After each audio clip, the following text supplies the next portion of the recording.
দিকে মন দিলেন। আর যেই না রামচন্দ্র সেই সোনার হরিণ আনতে গেলেন, আর সেই সুযোগে রাবণ এসে মা সীতাকে হরণ করে নিলেন। তাই ধ্যান দেবেন, যদি কেউ মনে করেন শাখাকে স্বর্ণ দিয়ে সুন্দর করা যায়, তাহলে তাকেও কিন্তু কোনো না কোনো দিন রাবণ হরণ করবে। রেহাই আর হাতে যদি শাখা থাকে, শুধু শাখা থাকে, ডাকাত আসলে নেবে না, আপনার শাখাটা খুলবে না। আর যদি শাখার সাথে স্বর্ণ দেন, ওটা হাত কেটে হলেও টেনে নেবেই নেবে। গলায় যদি দুবরি সোনার ওজনের চেন দিয়ে রাস্তা দিয়ে হাঁটেন, হ্যাঁ, তাহলে আপনার পিছনে দু তিনটা আর কিছু ঘুরুক আর না ঘুরুক, চোর ঘুরবেই ঘুরবে। আর গলায় যদি তুলসীর মালা, ললাটে তিলক দিয়ে যদি হাঁটেন, একজন হলো ভক্ত আপনাকে প্রণাম জানাবেই জানাবে। এই হলো মালা তিলকের মাহাত্ম্য মা। তাই এইগুলো করবেন না, এগুলো অপরাধ। এই যে শাখা স্বর্ণ দিয়ে বাঁধানো হয়, এগুলো নতুন শুরু হয়েছে। যারা আগিলা দিনের মায়েরা আছেন, এরা কোনো সময় এসব করতেন কি? আগের দিনের মায়েদের এটা ছিল। ওই শাখার মধ্যে ছিদ্র করে শাখাটাকে খুদ বানিয়ে ফেলছে, ওটায় আর কোনো কাজ হচ্ছে না। আবার গ্রন্থ বলছে, কোনোদিন সতী নারীদের হাত থেকে শাখা অন্য অলংকার খোলে খুলুক, কোনোদিন শাখা যেন না খোলে। শাখা সবসময় সতী নারীর অলংকার, ওটা যেন হাত থেকে কোনোদিন না খোলে। এমন যুগ আসলো, শাখা খুলছে, আবার একটা পড়ছে, আবার একটা খুলছে, আবার একটা পড়ছে। এগুলো অপরাধ, এগুলো পাপ।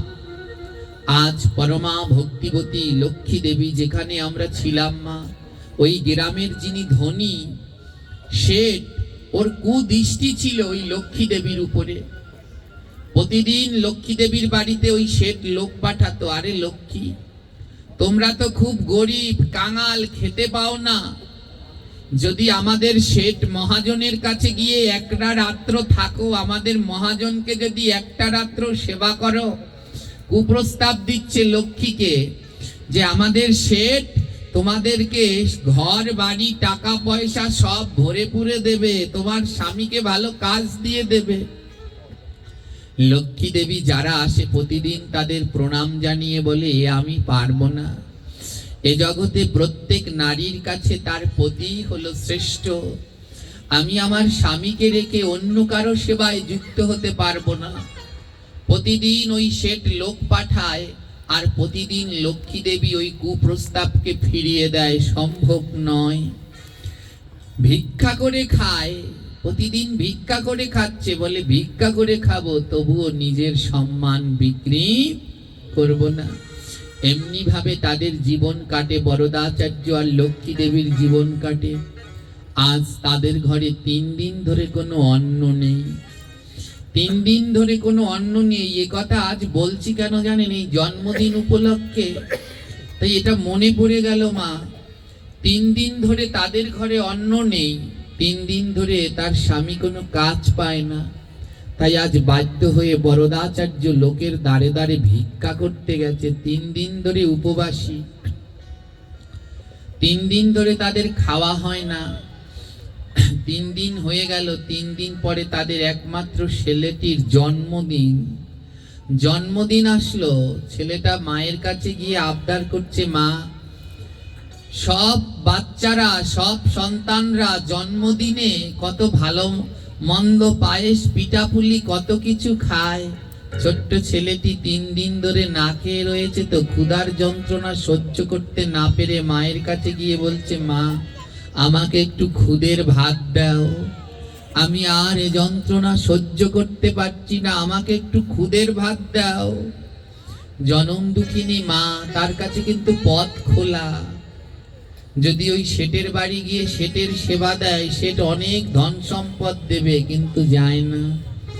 জনম দুঃখিনী মা সন্তানের জন্মদিনে বাগান থেকে, জঙ্গল থেকে শাক পাতা তুলে এনে সিদ্ধ করে দিলেন, বলে, নে বাবা, এটাই গ্রহণ করে নে। ছেলেটা কাঁদছে, মা, সবাই জন্মদিনে কত ভালো মন্দ খাবার খায়, কত ভালো মন্দ পোশাক পরে, মা লক্ষ্মী দেবী শিখাচ্ছে এ জগতে ভক্তদের ভালো হলো গোবিন্দের নাম, আর ভক্তদের মন্দ হলো গোবিন্দের নাম। এ জগতে ভক্তদের শান্তি হলো ভক্তের চরণ। ছোট্ট ছেলেকে লক্ষ্মী দেবী শিখাচ্ছে, ওরে বাবা আমাদের ওই সবে শান্তি নেই, আমাদের শান্তি হলো সাধুগুরু বৈষ্ণবের চরণ। আমাদের সমস্ত জ্বালা দূর হয়ে যায় যখন কোনো কৃষ্ণ ভক্ত পেয়ে বুকে জড়িয়ে ধরতে পারি। আজ লক্ষ্মী দেবী কাঁদছে, একমাত্র সন্তান তো জন্মদিনের দিন মুখে কিছু তুলে দিতে পারছে না। লক্ষ্মী দেবী কেঁদে বলছে, হ্যাঁ রে খোকা, আজ তোরে জীবন শান্তি পূর্ণ হবে যদি আজ আমাদের ঘরে কোনো বৈষ্ণব আসতো। আজ যদি কোনো বৈষ্ণব আসতো, আজ যদি সেই বৈষ্ণবের সেবা দিতে পারতাম, তাহলে আজ তোর জন্মদিনটা ধন্য পূর্ণ হয়ে যেত। 3 দিন ধরে খায়নি, সেই শাক পাতা সেদ্ধ খেয়ে মার ছেলে দরজার পাশে বসে বসে ভগবানকে ডেকে চলেছে। 2টি নয়নের জল দিয়ে আজ প্রাণ ভরে গোবিন্দকে ডেকে বলেছে, আর ভগবানের কাছে বলছে, প্রভু একবার দেখা দাও, আমরা খেতে পাই বা না পাই, হে মাধব আজ একটিবার তুমি দেখা দাও। কোথায় আছো প্রাণে গোবিন্দ,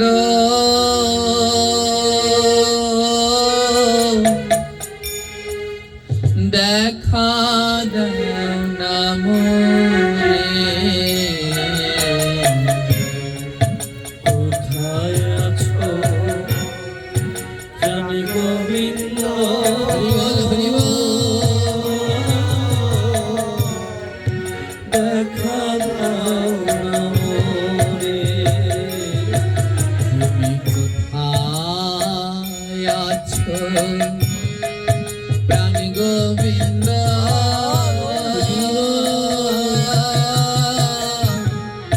দেখা দাও না মোরে। কোথায় আছো প্রাণে গোবিন্দ,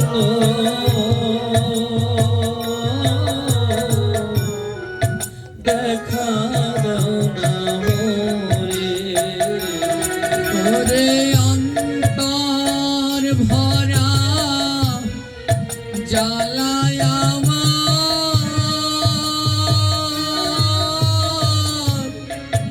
আর তো সাই না রে।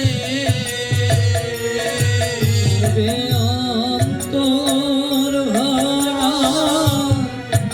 জ্বালায় আমার,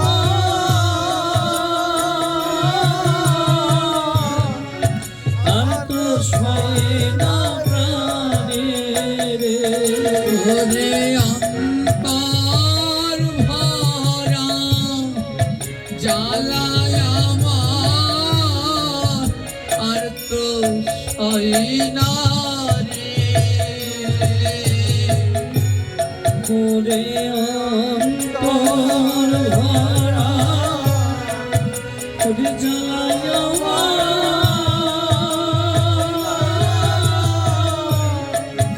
আর তো সয় না প্রাণে রে।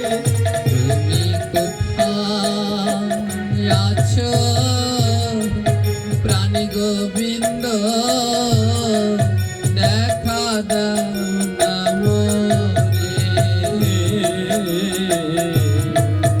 কোথায় আছো প্রাণ গোবিন্দ,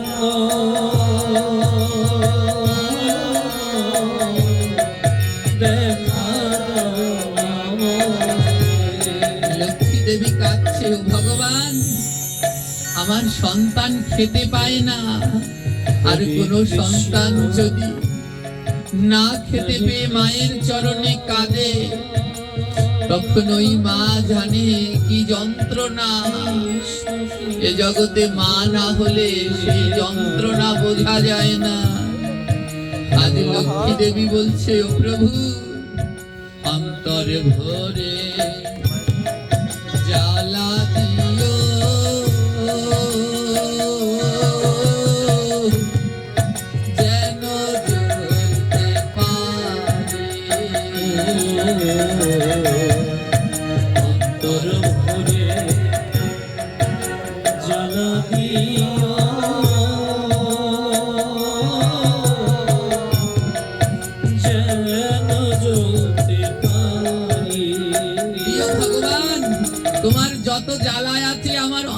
ভরে দিও, জ্বলতে পারি, কিন্তু আমার একটা শর্ত আছে ভগবান। বলে কি শর্ত? ভক্ত বললেন কি শর্ত জানো? আমার নয়ন ভরে জল দিও,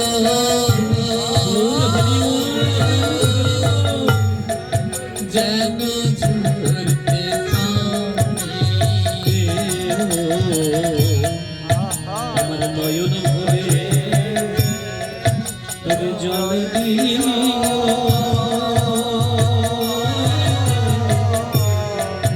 যেন ঝরাতে পারে।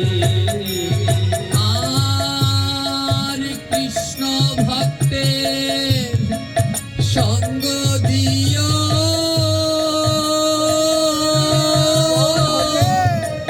যেন করতে পারে।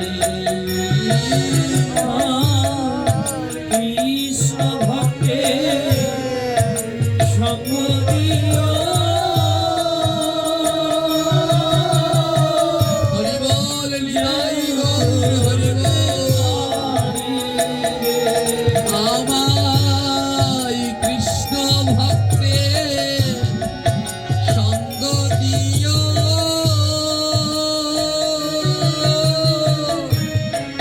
যেন করতে পারি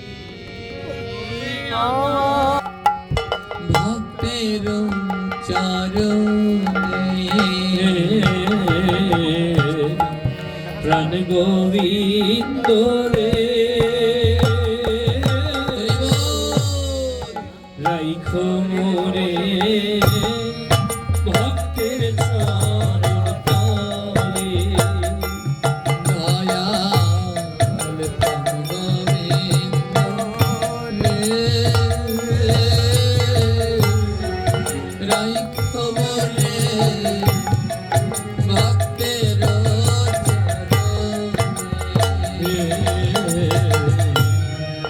প্রাণ গোবিন্দ রে, রাইখো মোরে ভক্তের চরণ তলে। ওই না চরণ ধুলা অঙ্গে মেখে,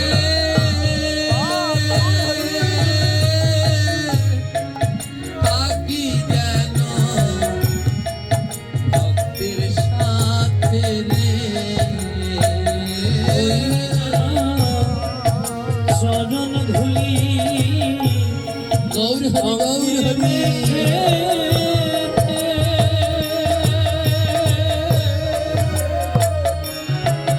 থাকি যেন সুখে।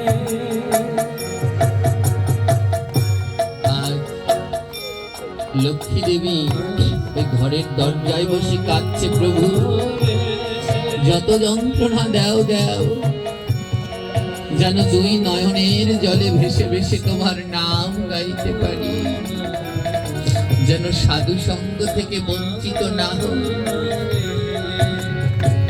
আর এমন সময় লক্ষ্মী দেবী দেখলেন, যেই গুরুদেবকে বলেছিল, গুরুদেব বলেছিল লক্ষ্মী আমি আসব, যদি কোনোদিন সাধুগুরু বৈষ্ণবের নাম সেবা দিতে পারো সেদিন আসব।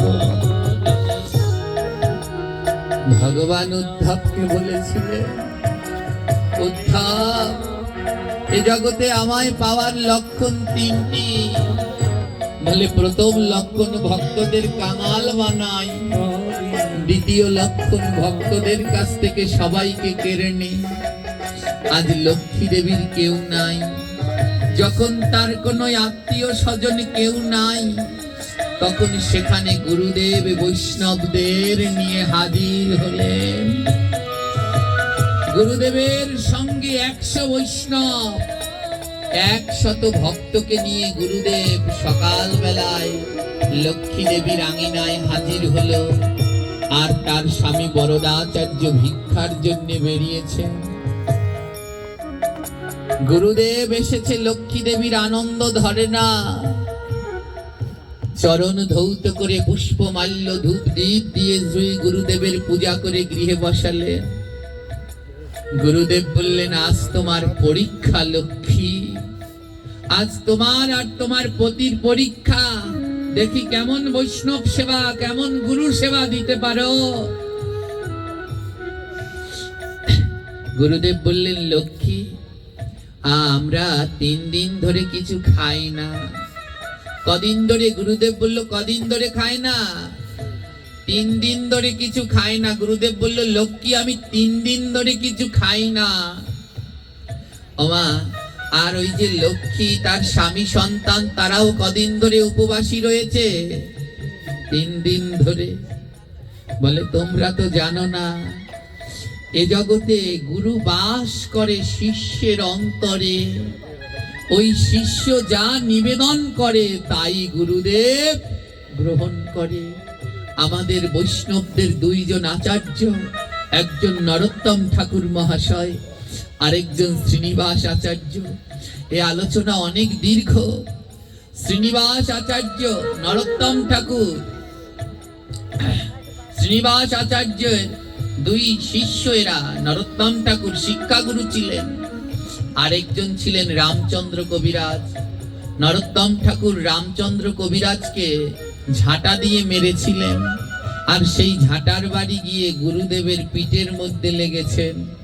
আর নিজের ভুল বুঝতে পেরে নরোত্তম ঠাকুর নিজের হাত পুড়িয়ে দিয়েছিলেন, আর তাতে গুরুদেবের হাত পুড়ে গেল। বলে, ওই গুরু শিষ্য যদি না খেয়ে থাকে, তাহলে গুরুও না খেয়ে থাকে। গুরুদেব বললেন, লক্ষ্মী, আমি 3 দিন ধরে কিছু খাইনি। লক্ষ্মীর 2 নয়নে জল ঝরছে। আহারে, 3 দিন ধরে না খেয়ে থাকার কি যন্ত্রণা তা তো আমি বুঝি। গুরুদেব 3 দিন ধরে না খেয়ে রয়েছে। গুরুদেব মনে মনে বলে, আমার শিষ্য যদি না গ্রহণ করে তাহলে আমিও গ্রহণ করি না।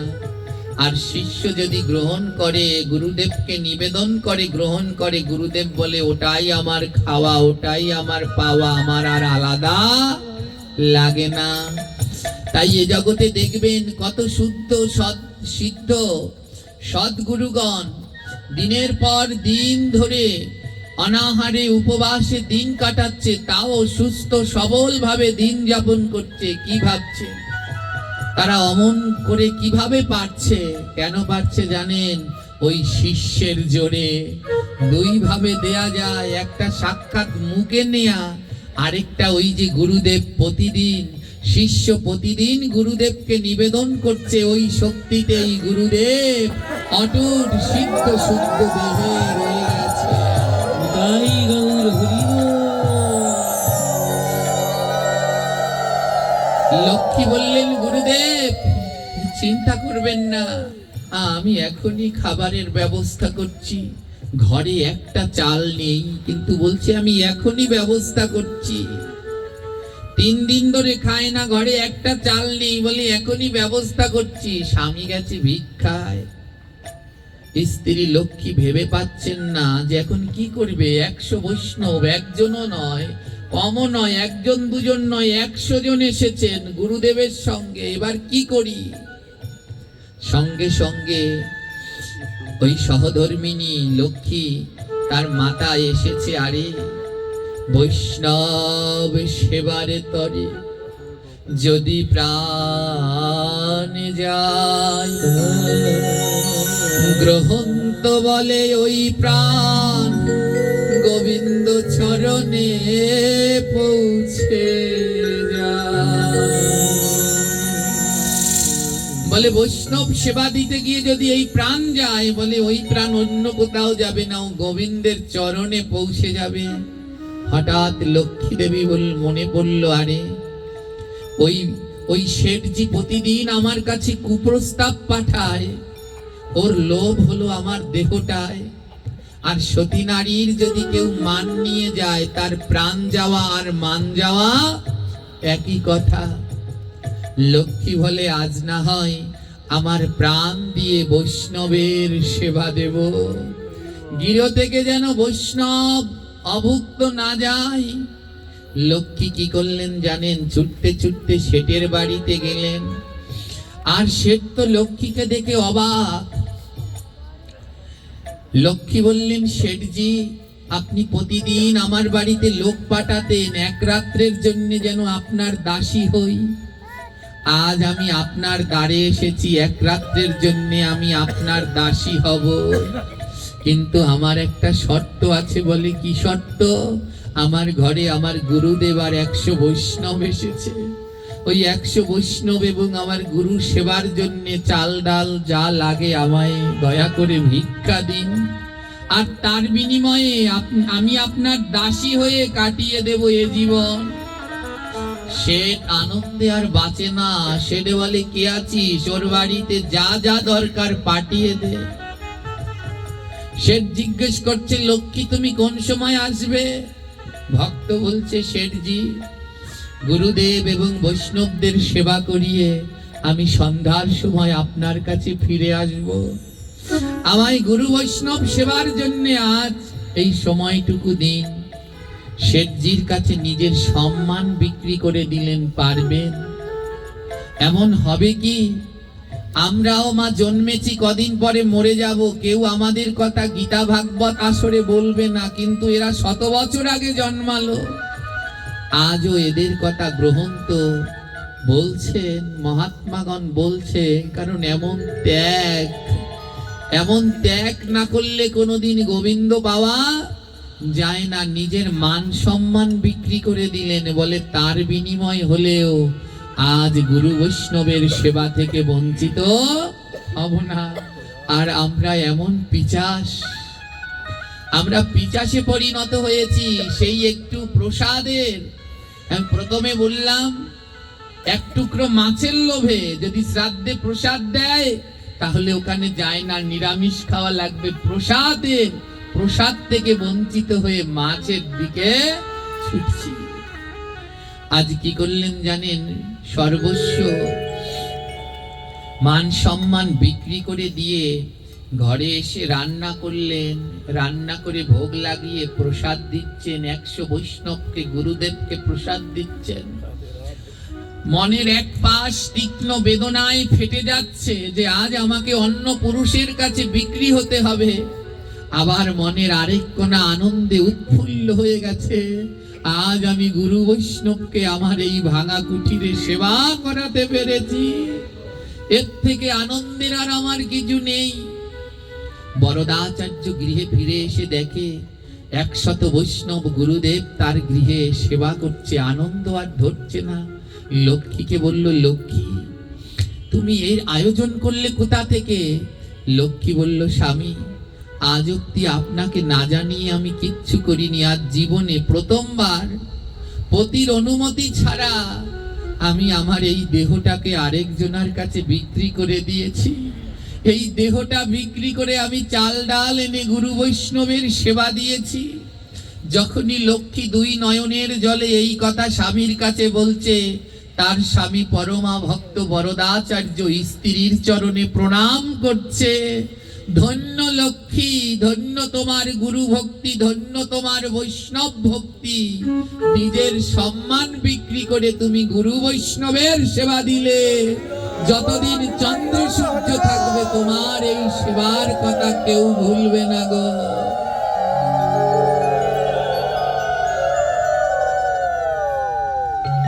গুরুদেব অন্তর্যামী সব বুঝতে পারলেন। সন্ধ্যা হয়ে গেছে, রাতের খাবারটাও রান্না করেছে লক্ষ্মী, কথা দিয়েছে যেতে হবে।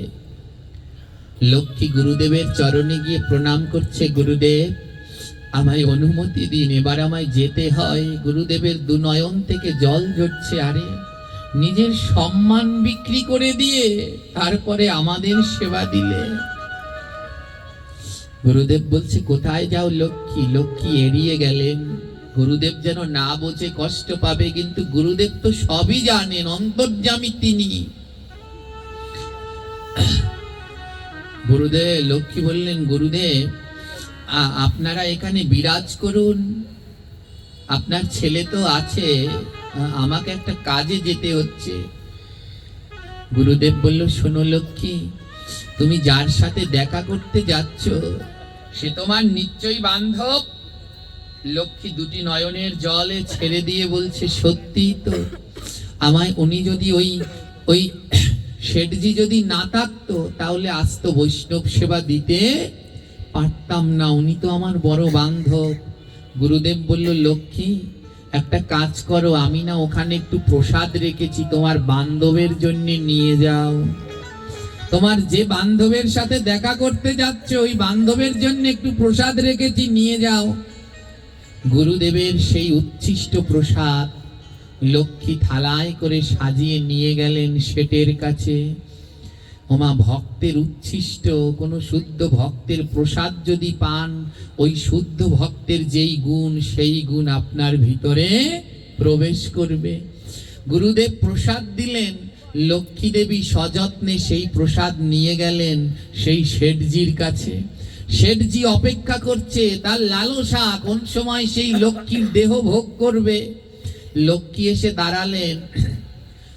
শেঠজি বলছে, তাড়াতাড়ি আসো। লক্ষ্মী বলছে, শেঠজি আমি আসবার কালে একটু প্রসাদ এনেছি, যদি গ্রহণ করতেন, একটু আমার গুরুদেবের প্রসাদ যদি একটু গ্রহণ করতেন। শেঠজি বলছে, দাও তাহলে, আগে প্রসাদটা পেয়ে নেই। গুরুদেবের সেই উচ্ছিষ্ট প্রসাদ শেঠজিকে দেয়া হলো। মা, ওটা গুরুদেবের প্রসাদ তো, ওর মধ্যে ওই গুরুদেবের গুণগুলো আছে। যেই না শেঠজি ওই প্রসাদ গ্রহণ করলো, তার মনের ভিতর থেকে সমস্ত কামনা লালসা দূর হয়ে গেল, চক্ষু খুলে গেল। জ্ঞান চক্ষুটা খুলে গেছে শেঠজির। আহারে, এ আমি কোন ভুল করছি যে বৈষ্ণব সেবার জন্য নিজের দেহটাকে বিক্রি করছে, আমি তার দেহ ভোগ করার জন্যে এমন করছি। ভগবান বললেন, এ জগতে আমি কাউকে ঠকাই না রে। আমি মাঝে মাঝে কেড়ে নেই, কেড়ে নিয়ে পরীক্ষা করে দেখি আমার ভক্ত আমায় দেয় কি না, দেয় কি না।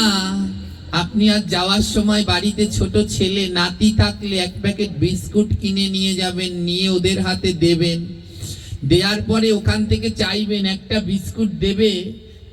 যে আপনায় ভালোবাসে সে বিস্কুট দেবে, যে ভালোবাসে না সে দেবে না। আবার কোনো কেউ একটু ভেঙে অল্প একটু দেবে। ওমা, যদি ভেঙে অল্প একটু দেয়, বাবা বিস্কুটটা দিল, দিয়ে আবার বলছে আমায় একটু দাও। ছেলে যদি ভেঙে একটু দেয়, বাবা কোনো সময় খায় না, বাবা ওই বিস্কুটটা আবার ফিরিয়ে দেয়। বাবার কাছে যদি আরো থাকে, বাবা সেটাও দিয়ে দেয়। গোবিন্দ বলে, এ জগতে যা আছে সব আমি দিয়েছি। মাঝে মাঝে ওই বাবা ছেলের মতো একটুখানি চেয়ে দেখি আমায় দেয় কিনা। যদি কেউ দেয়, আমি তাকে পূর্ণ আবার ফেরত দিয়ে দেই, আমি রাখি না। যেই না সেই সৎ গুরুদেবের প্রসাদ শেঠজি গ্রহণ করলেন, শেঠজির মনের ভিতরের সমস্ত কালৌষতা, সমস্ত কুলক্ষণগুলো দূরীভূত হয়ে গেল। শেঠজি লুটিয়ে পড়লেন, লক্ষ্মী আমায় ক্ষমা করে দাও মা, ক্ষমা করে দাও। আমি চিনতে পারিনি, আমি দেহ সুখের ভোগে গোবিন্দকে ভুলে গেছি, আমায় ক্ষমা করে দাও। শেঠজির ভিতরে দিব্য প্রেম, দিব্য কৃষ্ণ অনুভূতি, উৎফুল্ল আনন্দের প্রকাশ হলো। দুই হাত তুলে আনন্দের নৃত্য করতে লাগলো। যেই লক্ষ্মীকে ভোগ করার জন্য শেঠজি এতদিন ঘুরলো, সেই লক্ষ্মীর চরণ তলে পড়ে বলছে, লক্ষ্মী আজ তুমি আমায় দীক্ষা দাও, আজ থেকে তুমি আমার গুরু, তুমি আমার জ্ঞান চক্ষু খুলে দিয়েছো।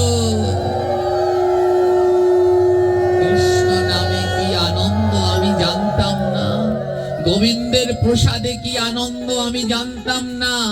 আজ প্রথম আমি প্রসাদ পেলাম, আর তাতে আমার মন পবিত্র হয়ে গেল, আমার মুখ কৃষ্ণ কৃষ্ণ বলতে লাগলো। শেঠজি লক্ষ্মীর চরণে লুটিয়ে পড়ে বললেন, আমায় দীক্ষা দাও। ধ্যান দিন, ওই প্রসাদে শেঠের চরিত্র পবিত্র হলো, তাহলে আমাদের কেন হবে না? তাই জন্মদিন, শ্রাদ্ধ, বিবাহে এখানে জীব হত্যা নয়, যদি পারেন ভগবানের প্রসাদের আয়োজন করুন, এ জীবনে চরিত্র পবিত্র হবেই হবে। শেঠজি লুটিয়ে পড়ে লক্ষ্মীর চরণ ধরে পড়ল, দীক্ষা দিন। হেনকালে গুরুদেব তার 100 শিষ্য নিয়ে লক্ষ্মীর কাছে এসে বলছে, নে লক্ষ্মী, আমি আশীর্বাদ করছি, দে তুই এই শীতকে দীক্ষা দিয়ে কৃষ্ণ নামে জগৎকে মাতোয়ারা করে তোল। আজ ভক্তের ভক্তিতে অভক্ত হয়ে গেল ভক্ত। জয়নিতাই আদ্যকার এই আলোচনার মাহাত্ম্য মা, আর অধিক রাত্র করব না। আদ্যকার এই আলোচনার মাহাত্ম্য, সাধু সঙ্গ বৈষ্ণব সঙ্গ কোনোদিন বিফল যায় না। প্রসাদ প্রসাদ এই জীবনকে পরিবর্তন করতে পারেই পারে। প্রসাদ গোবিন্দ এই জীবনকে পরিবর্তন করে ভক্ত ভগবানের কাছে নিয়ে যায়। আজ গুরুদেব কথা দিয়েছিলেন, যেদিন ডাকার মতো ডাকতে পারবি সেদিন গুরু আর ভগবান দুজনকে একসাথেই পাবি। আজ লক্ষ্মী তার বৈষ্ণব সেবায় পূর্ণতা পেল, তাই আজ লক্ষ্মী যখন গুরুদেবের দিকে তাকালো, কি দেখছেন জানেন? গুরুদেবের ভিতরে দেখছেন, গুরুদেবের মধ্যে দেখে রাধা আর কৃষ্ণ। গুরুদেবের মধ্যে দেখে রাধা কৃষ্ণ, গুরুদেবের মধ্যে দেখে রাধা আর কৃষ্ণ। গুরুদেবের মধ্যে দেখে রাধা কৃষ্ণ, রাধা আর কৃষ্ণ, রাধা আর কৃষ্ণ। ওই রাধা কৃষ্ণ, রাধা কৃষ্ণ। গুরুদেবের মধ্যে লক্ষ্মী রাধা এবং কৃষ্ণকে দেখলেন। গুরুদেব বলেছিলেন, যেদিন পারবে সেদিন আমার মধ্যেই ওই যুগল রূপ দর্শন করতে পারবে। তাই ভক্ত আর ভগবান